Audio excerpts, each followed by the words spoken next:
काय विषय पब्लिक आपण चाललोय आज सडा भागापूरला कशाला तर आपण चाललोय आज उलटा धबधबा बघायला। मग काय आपली ऑलवेज ऑल टाइम फ्री असली गँग घेऊन आपण डायरेक्ट ऑन द वे झालो। लगे आपल्या गाड्या काढून पोरं सगळी चालली।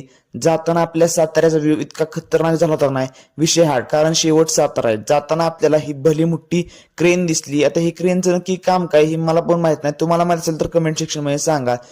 लगेच आपण सासपड्याची कमान पार केली आणि सगळ्या गाड्यांमध्ये हवा भरून घेतली।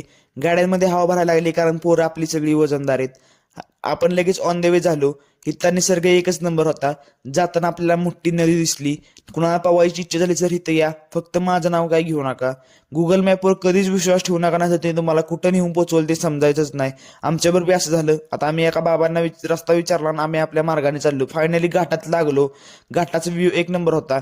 इकडे सगळी तांदळाची शेती करतात, आपल्या इकडे असलं काय उगत नाही। आपण पहिल्यांदाच बघितली तांदळाची शेती। जिकडे जाईल तिकडे येळ चालेल, नुसता कॅमेरा उघडलाच पाहिजे। नाचायला आणि फिरायला सुरुवातच झाली त्या का तिकडं। आता अण्णाला कोण सांगायचं असं काय करू नको, कॅमेरा चालू आहे म्हणून। लगेच आपण वरती पोहोचलो आणि वर एकदम पवनचक्क्या होत्या, मस्त निसर्ग होता, वारं तर लय धबधबा होतं। तुम्ही व्हिडिओ